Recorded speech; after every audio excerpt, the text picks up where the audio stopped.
a senior policy associate at Holistic AI, where he advises on regulatory requirements related to AI, with a primary focus on the EU AI Act.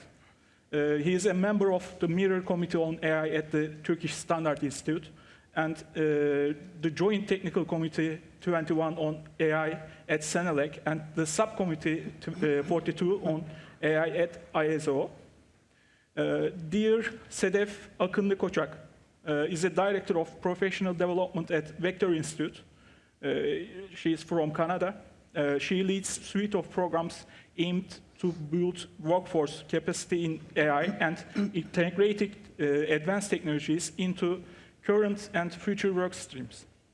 And the esteemed panelist, Professor Muniz, Manuel Muniz is the provost of IE University in Madrid and a professor of practice of international relations with a range of experiences in academia. He is also the dean of EA School of Politics, Economics, and Global Affairs, responsible for research and teaching in public policy and global affairs. Last one, or distinguished panelist, Professor Sarıtaş, Özcan Sarıtaş, is the Director of Future Foresight at the Rochester Institute of Technology in Dubai. Professor Sarıtaş has gained international recognition in foresight and future studies, innovation and strategy. His expertise extends across a broad spectrum of qualitative and quantitative approaches, such as strategic road mapping, big data analytics, and utilizing collective human AI for foresight. Welcome. Thank you. Firstly, let's start with our first question. Given her experience leading programs aimed to integrate advanced technologies into current and future work streams, dear Sedef Akınlı Koçak, how do you think we can strike a balance between fostering innovation in AI and implementing global regulations that ensure ethical use and mitigate risks? Thank you so much. Hello, everyone. So it's great to be here. I know that this is the last day of this forum, but we have like a full room, so this is great to everyone is here. So thank you for the question. So I guess I've been in this field more than a decade, and then I started my PhD and then move on to the supercomputer as well as the AI development, and then now I am working with several industry relations with several different programs. So to your question, so my answer will be, I'm seeing a lot of development in the industry. And then also at Vector, I'm not sure some of you may know, Vector Institute is a research institute, one of the research institute in Canada under Pan-Canadian AI strategy.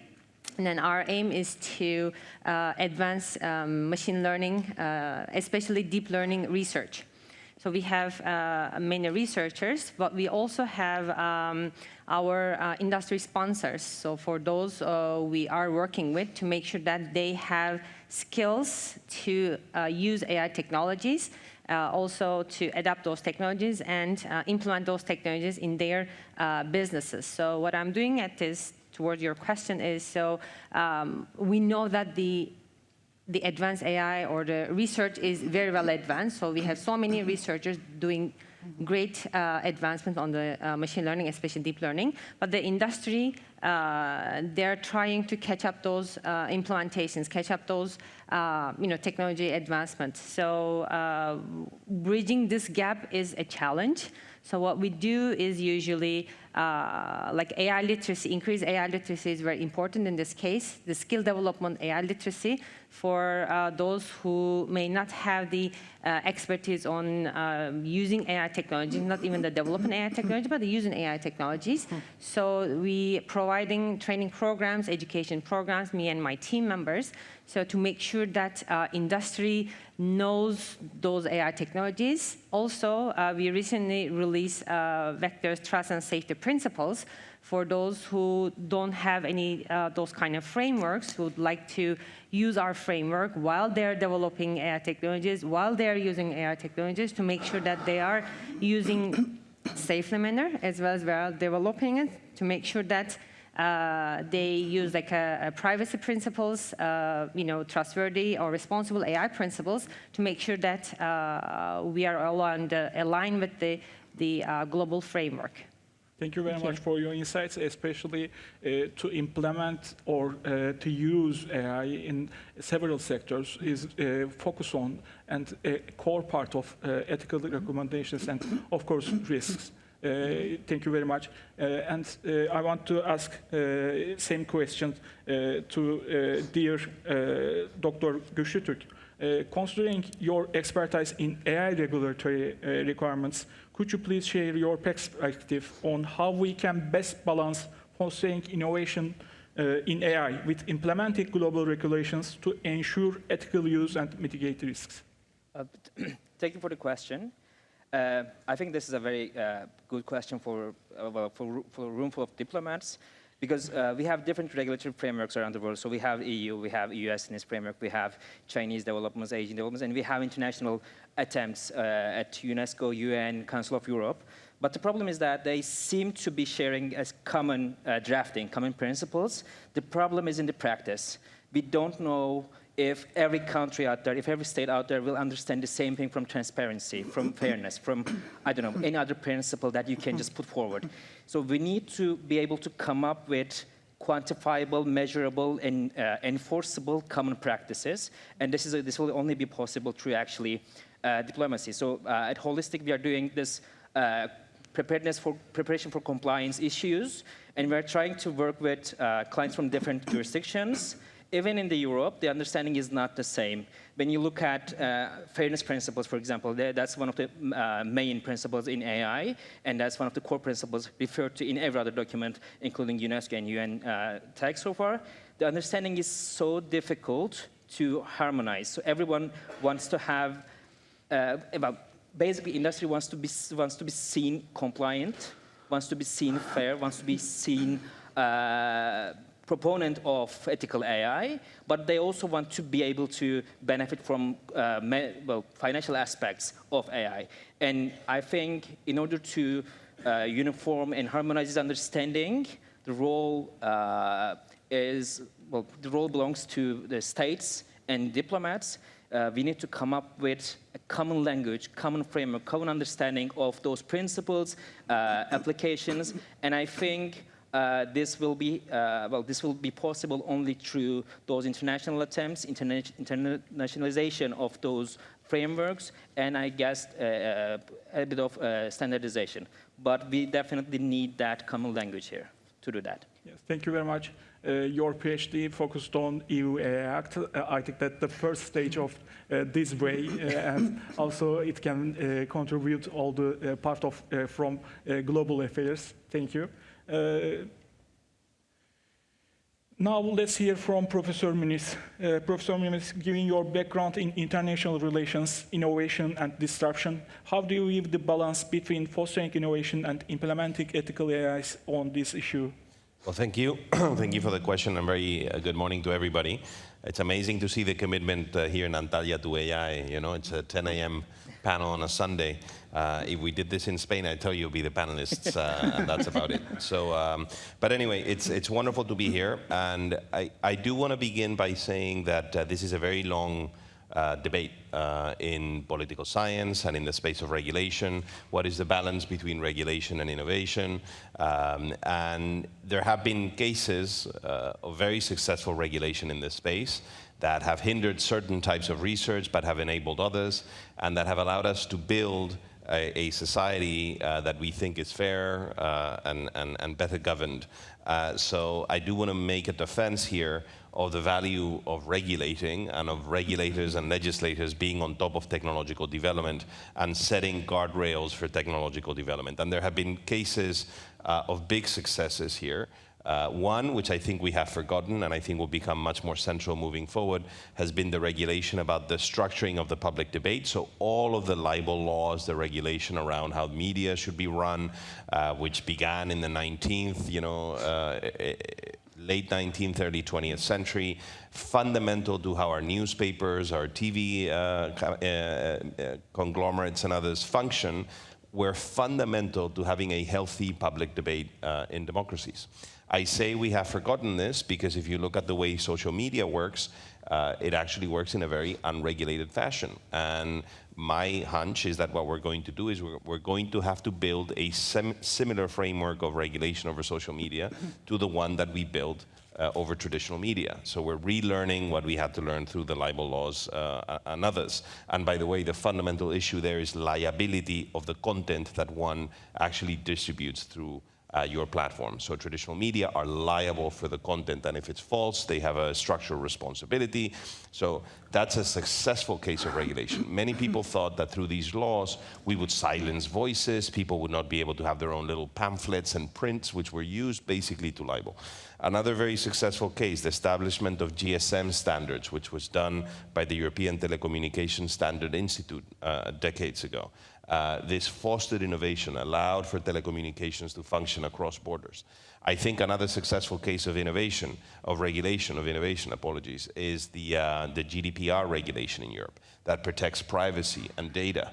And as we are learning now, the border, the frontier between knowing how someone behaves, having data on someone's behavior, and actually shaping, manipulating that behavior, it's a very thin border. So in Europe, we've built a whole edifice of rights around the right to privacy. Who owns your data is a fundamental question moving forward. So we need to regulate, and I would argue, I would posit that as time goes by, we're going to look back at this regulation and think that it was fundamental to protecting the rights of European citizens. And a last example, and I'll finish on this, which would be the fourth, and that is the AI Act. And the AI Act is a pioneer in its depth and breadth, and it has come, I think, at a time which is adequate. When AI is exploding, we're moving into the AI era very clearly with generative AI, and we need to set boundaries to what these AI systems can do around tracking, around manipulating behavior, around impersonating individuals and pretending to be human in their interactions, about the effects of AI on electoral processes. I hope we get to talk about this in the panel. So, you know, these are examples of the type of society we want to build. And I'll finish on just one line, which is, the world is full of innovators, is full of tech companies, and it's full of advocates, of evangelists of technology. But we also need regulators and legislators that focus on the negative externalities of technological development, because this is not a neutral process. So I just want to put this forward, that this is an adequate balance and that we need to work on it. And in fact, if there is an imbalance, it is towards the lack of regulation and the lack of understanding and capacity in the public sector and in governments to fully regulate this space well. Thank you very much. Especially international data spaces needs some regulations to foster AI strategies and AI using areas. GDPR focuses on data privacy, but international data spaces needs more. Thank you very much. And lastly, dear Professor Özcan Sertaş, as an expert in future foresight and innovation, we are eager to hear your views on this important matter. Yes, thank you. Thanks, everyone, for coming here again this Sunday morning. I'm really grateful to Turkey Ministry of Foreign Affairs to organize this session, because it's a very important one, and it is actually emerging as the third frontier in diplomacy. After geopolitics, space politics, now we are talking about metapolitics. Definitely this topic, I'm hoping that will be covered more and more in coming years. And of course, when we are talking about technologies now, we are not only, or we shouldn't only talk about the future of technologies. We should talk about how to develop those technologies in a responsible way. Because what we would like to do, basically, to design some futures which are scientifically possible, economically feasible, and socially desirable. So we try to ask these three questions all together at the earlier stages of technological development. And that is what we are trying to promote in our foresight activities. So when we are thinking about the future, planning to the future, developing some scenarios and roadmaps, strategic roadmaps for the future, we bring foresight on site. Foresight on site means bringing futures thinking actually into policymakers' agendas, into industry's agenda, into labs of scientists. Because scientists, when they are developing, even at the formulation stage of their research questions, they need to already think about the ethical, legal, and social aspects of technologies, including AI. So this is actually what we are trying to promote when we are working with different entities. And this is not one party's job. Of course, scientists have a very deep and narrow view to their fields because they have a specific question and they would like to achieve results as soon as possible, which sometimes takes, of course, years. So when we think about the future, we say that the future is not too far because actually the seeds of the future are planted from today. And when we are planting those seeds today, we really need to be careful that we plant them carefully, because if the roots are strong, then the plant eventually will be a strong and fruitful one. And this is not, of course, one party's job. So we need a dialogue. We need a networking. We need to bring all the stakeholders together. And the stakeholders include, of course, policymakers, industrialists, researchers, society. Society needs to know, actually, what is coming. Because there are a lot of students here in this room, I mean young people, they are probably at various levels of their education. So when they become professionals in the next 5 to 10 years, they will find themselves in an entirely new environment. So we need to really increase their awareness of what is coming. And be careful, of course, when they are developing technologies, and consider this social, ethical, and legal aspects. Because we don't only need technological foresight or technological anticipation, we also need the anticipation of what is emerging, what are the implications of these technologies for future ethics, again, for regulations, because there shouldn't be a gap between technologies and regulations, because that gap is always open to abuse. So we should try to actually narrow that gap down between the technological development and law development and standards development. Thank you. Thank you very much. It has been a fruitful round. On the next stage or second segment, bridging the divide and harmonization of efforts. Professor Muniz, given your experiences in international relations and global governance, what mechanisms or platforms could facilitate better harmonization of AI policies and regulations across different national and international bodies to avoid fragmentation? So I'll share this with you as part of a prior experience. So I was part of the Spanish government, and I was state secretary in the Spanish Foreign Ministry, and one of the initiatives that we led when I was there was the launching of Spain's tech diplomacy. And the reason why we thought this was important is something that you said, which is that we're convinced, and I am in fact not fully convinced, that technology is becoming a full domain for foreign policy. So this is not just a technical area that affects maybe industrial policy or health policy here and there, or digitalization. This is now a full domain of collision of strategic interests and of our values. So it's a little bit, it reminds me a little bit to what happened in the climate space, where climate was first a very technical domain, dominated by scientists, but now it's a full domain of diplomacy, right? We have treaties, we have expertise in foreign ministries. I mean, I don't know what percentage of our diplomacy is climate diplomacy, but maybe it's a quarter or a third of the work that is done by our governments abroad is in some way linked to climate. So this will happen, this is happening, and will continue to happen to tech. So in 10, 20 years, this is going to be a full domain of governance. And you're going to see an emergence of treaties globally regulating all sorts of things, from data to certain technologies, to collaboration, to the management of competition in certain spaces. Now, this broad argument then begs the question, well, what is the perimeter of this domain? Because tech and global affairs is sort of immense, or AI and diplomacy is sort of immense, no?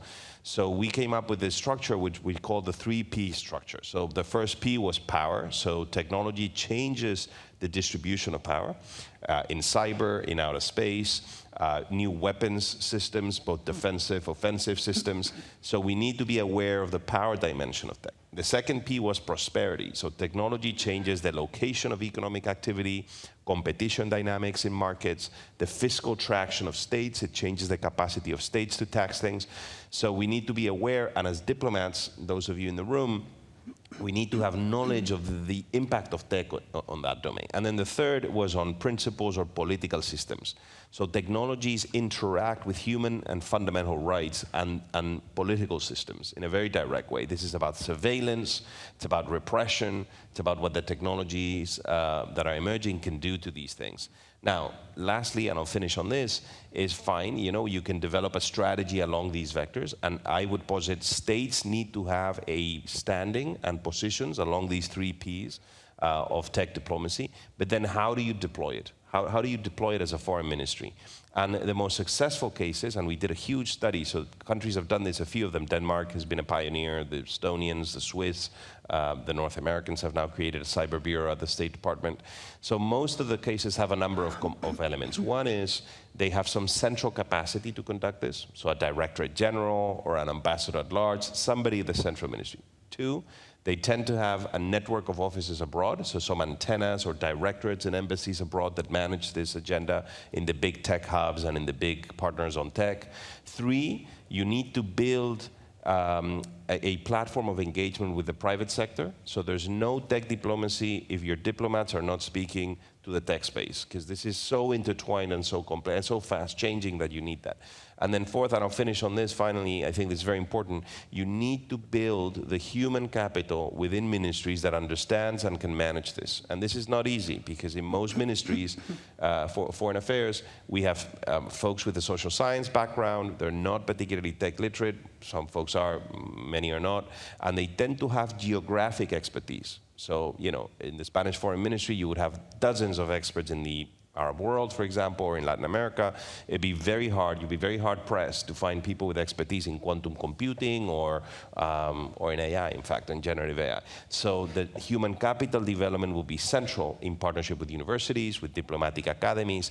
And the idea here is you need to provide people with a diplomatic background with enough knowledge, with tech literacy, to be able to understand the implications of tech. So they don't need to be experts in, in algorithms or in AI, but they need to be aware of the impact. If we do all of these things, then the governance that you were asking about will follow. I am certain we will build at the European level, bilaterally, at the UN level, at the OECD level, multiple frameworks of governance of these technologies. Thank you very much. This is so important aspect, international bodies, and also the organizing the harmony of international bodies and national bodies. Turning now to Dr. Kucak, you have extensive experiences in this area, especially you have finished your research on national AI institutes yet. I think that could you share your thoughts on how we might better harmonize AI policies and regulations across different national and international bodies? That's a great question. Thank you very much. So the harmonizing is important in a sense that different countries have different priorities, first of all. So they have their own priorities, either related to their economic growth or the technical competition. So this is important. So what I've seen so far is that nations have their own national AI strategies. So far, I guess, total 69 countries have active national AI strategies. So for those AI national strategies, but they create those strategies, but how are we going to implement those strategies? So go back to Professor Muniz's point, we need to implement those strategies. That is, developing strategy is one thing, discussing with the private sector, working with the public domains, and then looking at what is around the world, and then create one strategy is one thing. But how are we going to implement those strategies is another thing. So most of the countries, when they're starting with the implementation, is they are developing center of excellences. So for example, in Canada, when they released the national AI strategy in 2017, so this was the first national AI strategy around the world. So one of the key points is how we're going to implement those strategies. And then they start building institutes, national AI institutes. So Vector Institute is one of those 3 national AI institutes, one in Toronto, Vector Institute, another one is in Montreal, Mila, and then the third one is AMI in Edmonton. So within those Center of Excellence and National AI Institutes, so we have researchers, we have industry collaborations, we have public relations, we work with like a different NGOs, as well as our sister institutes. So how are we going to implement those strategies? Those strategies could be related to advancing the AI machine learning research, especially on the attracting talent and retaining talent. This is also really important for the nation. So how are we going to educate our young generations on AI technologies, not only the AI technologies, but also how those technologies could be implemented. So this is really important for the AI strategies. Also workforce development. So upskilling, I mentioned earlier, so upskilling is important. So with those Center of Excellence, so how those upskilling could be done within those Center of Excellence. And then the third one is how are we going to work with the industry sectors. Like those sectors will be different. One will be like manufacturing, one will be like a financial institutions and healthcare. So those requirements, those sectors require like a different mindset.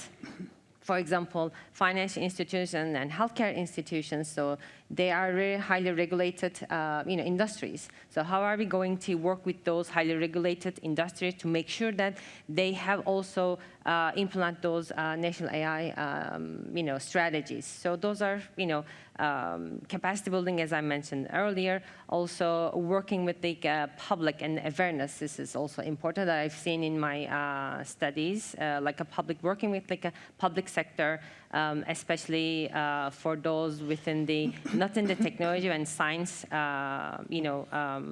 areas, but also with the law and businesses and different sector. Because when we think about like AI as a team support, I always said we need to think about AI as a team support.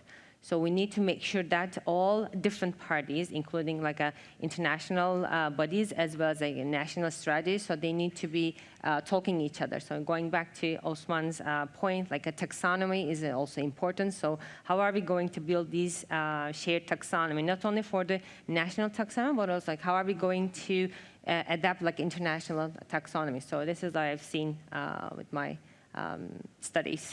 Thank you very much. Professor Sertaş, with your expertise in future foresight and broad understanding of the AI landscape, could you share your perspective on this matter? Yes, thank you very much. I really like the way you asked the question, actually. Because, yes, as a researcher and practitioner on future foresight, I always tend to think scenario-based, basically, because there will be certainly opportunities and challenges we will face in coming years. And the most important thing, actually, what we can acknowledge at this point is that information and intelligence, these are having now strategic importance. So it is not like, the weapons as it was in the Cold War. So nowadays, for example, we can see the role of information and intelligence. This is not only about intelligence about defense industries. It's intelligence about technologies, emerging technologies. It is intelligence about markets. It is a competitive intelligence, if you like. So that is why information, processing this information, and developing some new skills using artificial intelligence, these are becoming more crucial. The most important thing is that how we are going to manage this process. There are two scenarios, basically, maybe more, but two extremes. One is to have this, in a cooperative fashion, where all these actors, my colleagues they mentioned, come together and they develop a kind of common sense, common visions for the future. They learn from each other's experience and build a common future. And as Professor said, for example, we have managed this. So in communications, in internet protocols, for example, we have managed to standardize these processes. And there are mechanisms to do that, obviously. So we can achieve the same thing in artificial intelligence too. So this is kind of the ideal scenario that we should be heading for. But at the same time, we know that there are also other extremes, since information, intelligence.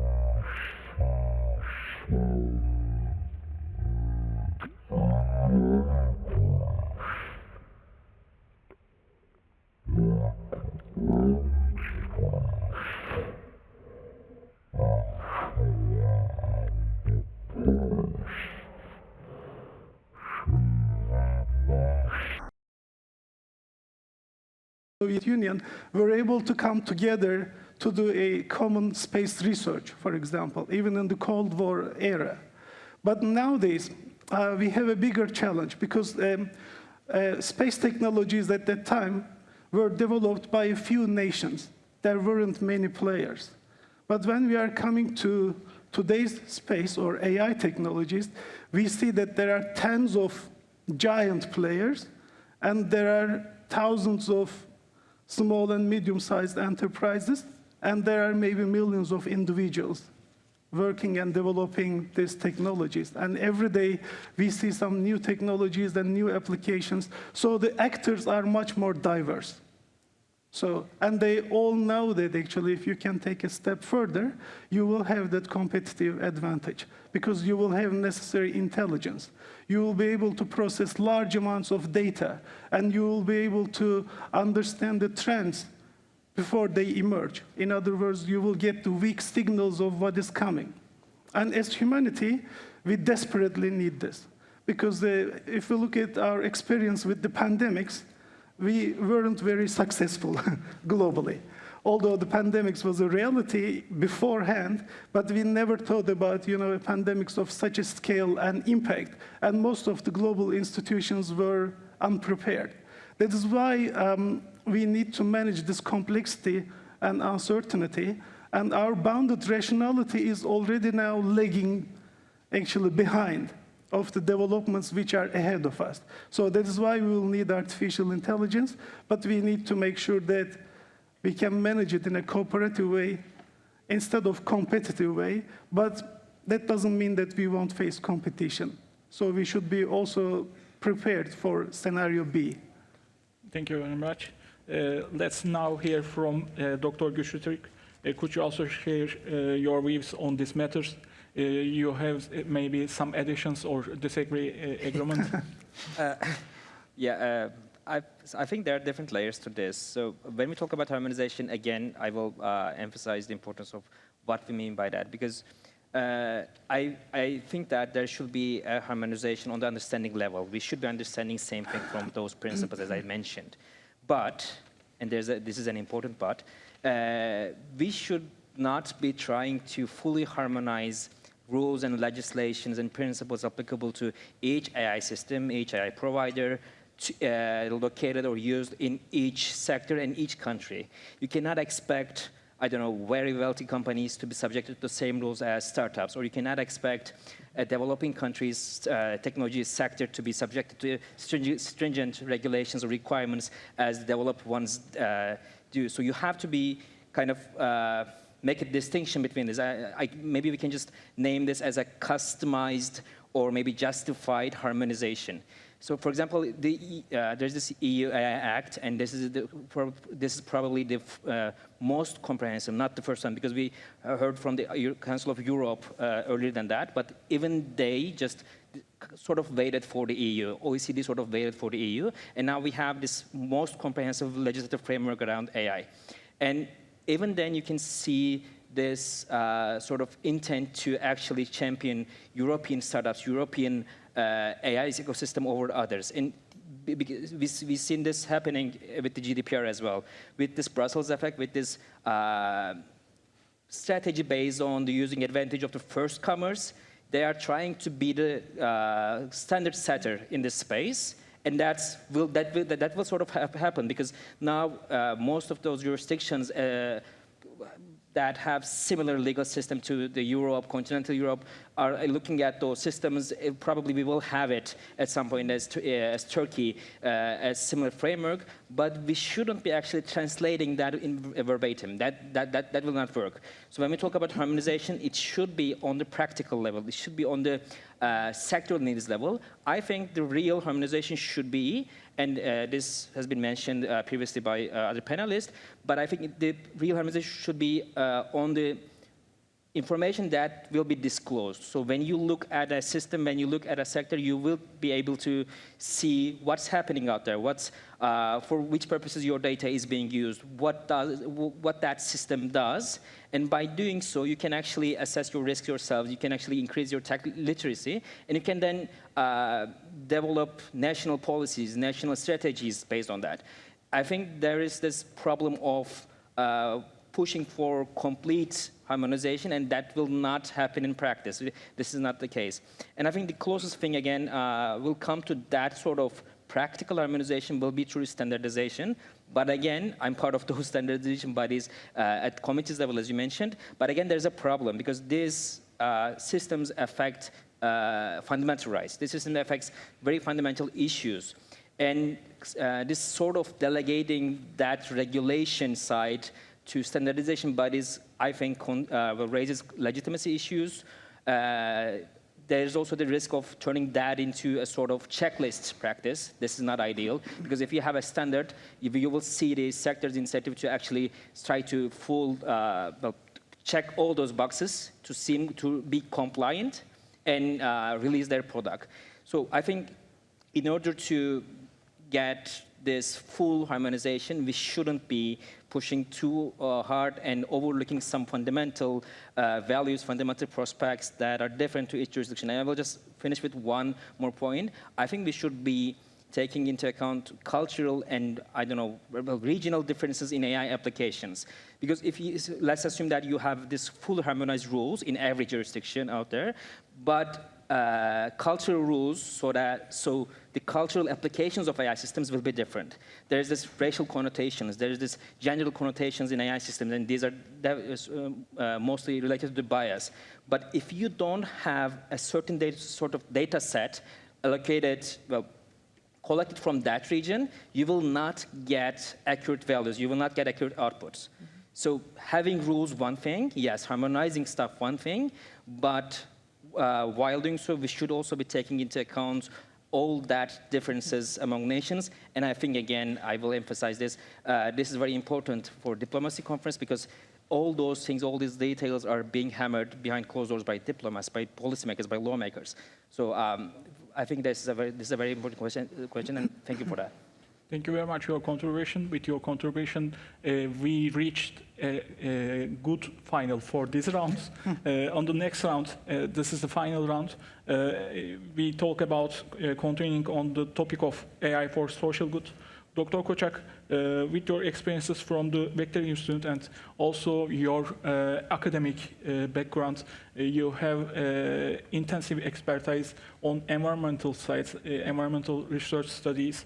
With this aspect, could you share with us some unique applications of AI that contribute to the UN United Nations Sustainable Development Goals? And could you also shed some light on the challenges faced in these applications? Especially, you have also expertise with a lot of sectoral issues on the AI sides. Maybe you can contribute for this perspective. Sure, thank you so much. This topic is dear to my heart because my research topic was sustainability, especially for the software-intensive systems.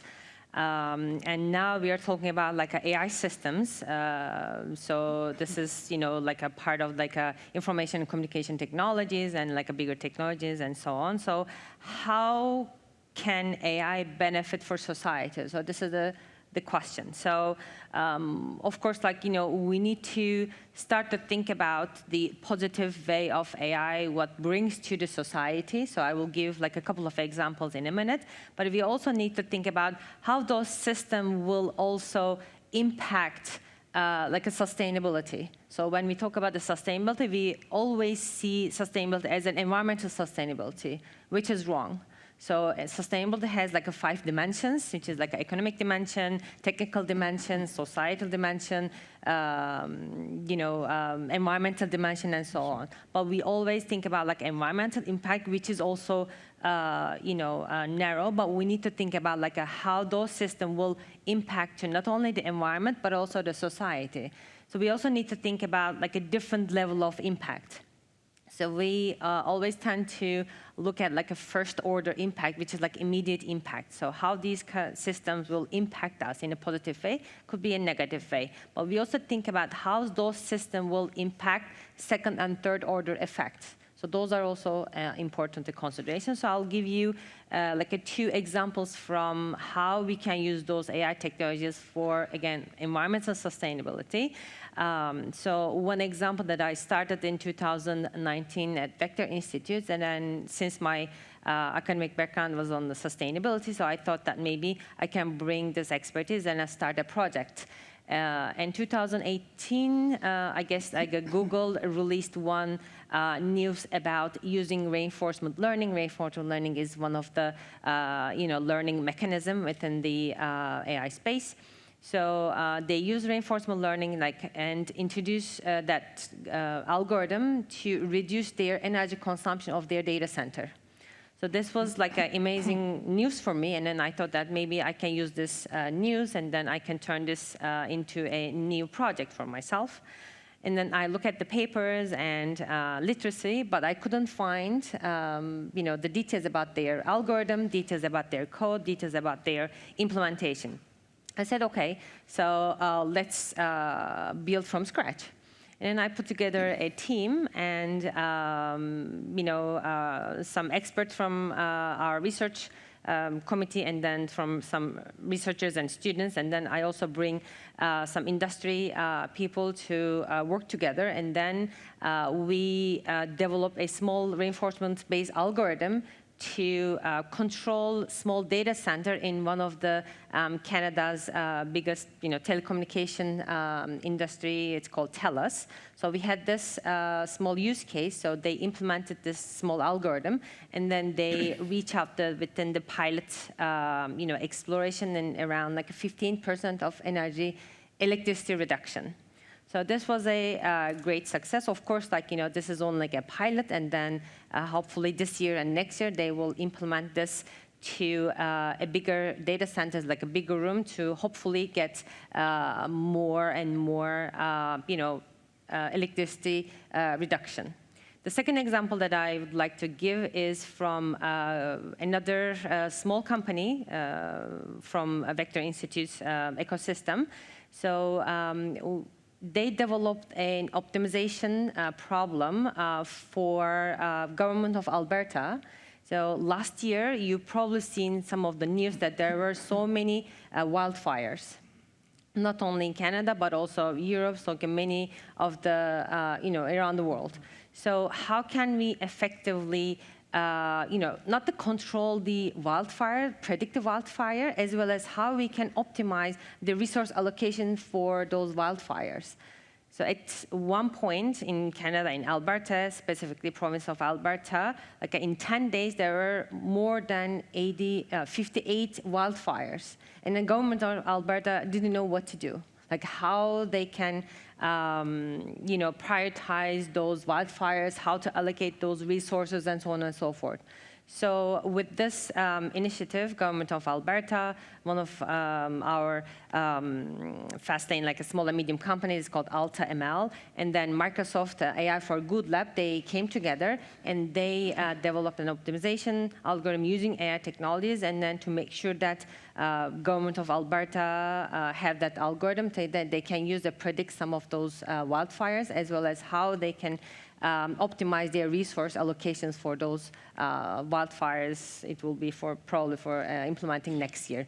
So having those success stories, I think, is important to communicate with the broader public. So of course, those success stories is important to communicate, but we also need to think about the negative impact of those systems. For example, you've probably seen lots of news around large language models, how when they train those large language models, they will consume a lot of energy, right? And of course, not only energy, but also water. Because when the data or using those supercomputers, they need to have the cooling system. So then the water resource, the consumption is also huge. So we need to think about those balances. What AI technology will bring to the table, and what are the negative impact of those, and then we need to do some a trade-off between those two. Thank you very much for your contributions. Especially, all of them are so important to hear, and good examples in the generative AI exceptions, especially LLMs models has need a lot of huge sources for energy and, of course, water. I think that 20 or 25 questions for a GPT, you need 1 liter drink water. That is so important to reduce this. Exactly, like, say for example in Canada, we don't have much of a water issues, but in other part of the world, there are like water scarce, and there are so many nations that doesn't have water at all. So this is like a very important. Of course, like when you train those big models, like first training is important. First training is very hungry over resources, but after that, we don't need to train those models. We just can fine-tune those ones, according to our data set. Maybe you are in like a health sector, or you are in like finance sector. So you can use like a small or smaller models for your case. But at first, like if everybody's now racing it, having their own language models, so training those language models from scratch requires a lot of resource. Thank you. Moving on to Professor Muniz, you had some spoiler for these questions in the second question. I think that could you share with us your thoughts on how AI has been applied or has the potential to be applied towards achieving the UN Sustainable Development Goals? And in your opinion, what are the main challenges in these areas? Sure. So I'll be brief because I know we're approaching the end. But I mean, I think particularly this year, where we're clearly in a huge electoral year around the world, the largest democratic year in terms of voters being called to the polls, one of the biggest questions is how will technology interact with this process? And we were part of a big project last year. Part of the Summit of Democracy that President Biden convened. We worked together with Microsoft on something called Tech for Democracy. And this was a big project, a year-long thing, where we tried to define a perimeter for what the White House was calling at the time democracy-affirming technologies, which was a very fuzzy concept, interesting but yet undefined. And we did this through a series of intellectual inputs into the discussion, and then we ran around the world 5 major startup and scale-up competitions to try to, we did one in Madrid, one in Bogota, in San Francisco, in Delhi, and in Cape Town. And to try to see where the landscape of innovators was when it came to innovating for political processes and for the functioning of democracies. And it was fascinating because there's an immense amount of innovation out there that is there to support democratic life and processes, so technologies that help facilitate civic participation. There's a ton of very interesting innovation in facilitating participation, in keeping track of public debates. There's a lot of technology that provides transparency and fights corruption, for example, which is a fundamental issue in many geographies and countries around the world. There's a lot of technology that fosters the delivery of public services, so GovTech. That's an entire space now of improvement of how governments function, on taxation, on a whole range of issues that affect how governments deliver their services that are very important. Technologies that foster and regulate properly the public debate, so fact-checking, all sorts of things.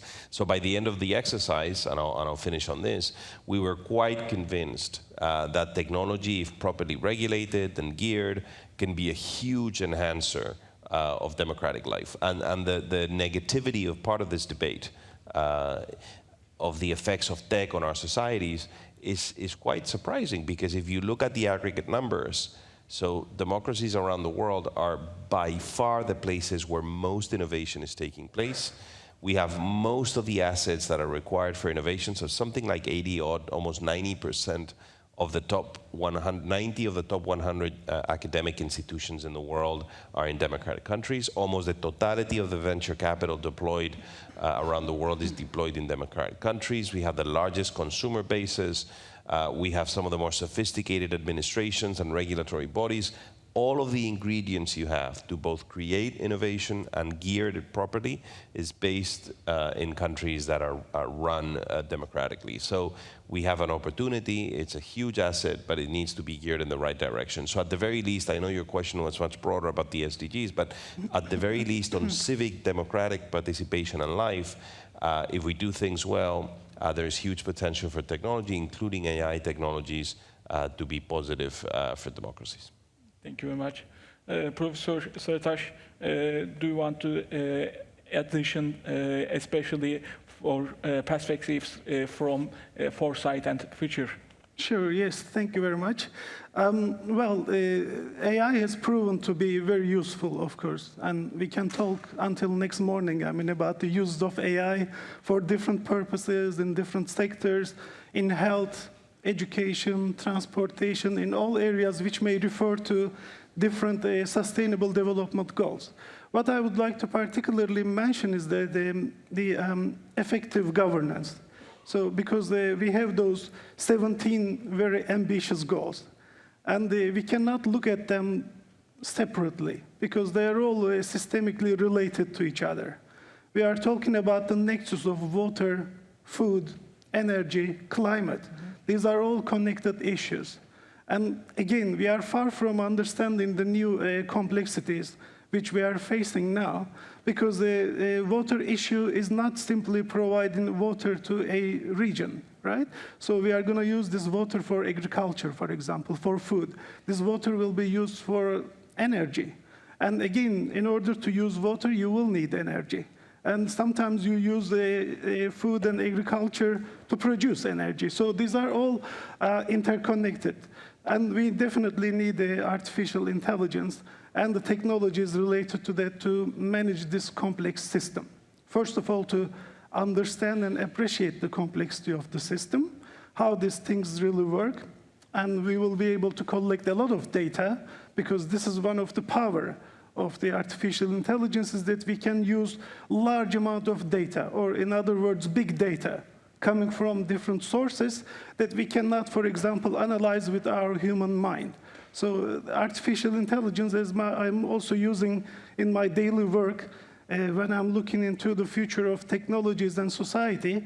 We analyze, for example, millions of different publications, patents, news feeds, and job advertisements even, and any other news coming from all of different places, stock markets, mergers, acquisitions, and we try to combine all this information together and try to write a narrative of a situation from its emergence to maturity. And we realize that actually there's no human being who can process this amount of data. And this kind of data gives us early signals of what is yet to emerge. So we don't actually take trends from elsewhere. We try to invent our own trends. We try to get to weak signals of future trends or wildcards. Those are shocks and surprises which may really disrupt our lives. So we are using artificial intelligence mainly for anticipatory governance systems and to set up early warning systems and mechanisms to understand those opportunities, challenges, shocks, and surprises before they actually emerge. Thank you. And finally, last words to Dr. Güçlütürk. Could you share your thoughts on this matter? Thank you for that. So I can just first mention that there are constant references popping up in regulatory framework now. In the EUX latest version, we are seeing this reference to sustainability checks, environmental checks for general purpose AI models with systemic risk. So there are different classifications, but only for the biggest ones, the biggest models, you see these requirements, but also there's a separate legislative step in the US. We are seeing those references in everywhere, so we will be seeing that reference in practice. But again, my concern is not to have them on paper, but to actually see their implementation. And I have just two concerns briefly. First is that I think, so we know that those models consume really they're energy-intensive systems. And we don't know how much harm they're doing to the environment, to the world right now. But this is a global issue, so you cannot take it back. You cannot just let's get the information and act then that may not work. And I am just thinking, and I don't know the answer myself, but this will sound like a devil's advocate, but I don't know if we should allow first graders to use that system while there's this damage just to cheat their homework. So I think this high-scale systems and very wide access is kind of problematic. And on a social point, I also see another problem. I think that those systems are very useful, and I'm using them on a daily basis. But I also see that they are kind of killing our suspicion muscles. We are kind of becoming, but we're kind of starting to treat them as if they're real assistants. I mean, we study them, we use them, so we're kind of skeptic. But for a 7-year-old, for a 7-year-old, for a 10-year-old, it will be the main sort of getting information. And I don't know if this is actually socially sustainable. Maybe not. This is not a maybe classical sustainability issue. So I have those personal concerns. And I'm quite glad to see those references in regulatory framework. I'm hopeful that we will see an actual application before it becomes too late to regulate it. Thank you very much. As we come to a close, unfortunately, we don't have any time to open the floor to our audience for questions, but you may ask your questions to our estimated participants, panelists, after the panel. I would like to express my sincere gratitude to our estimated panelists for sharing their invaluable insights and experiences. I hope we contribute to have greatly enhanced our understanding of the complex issues surrounding the ethical use, global regulation, and we try to touch AI for social good. Thank you very much. Thank you. Thank you.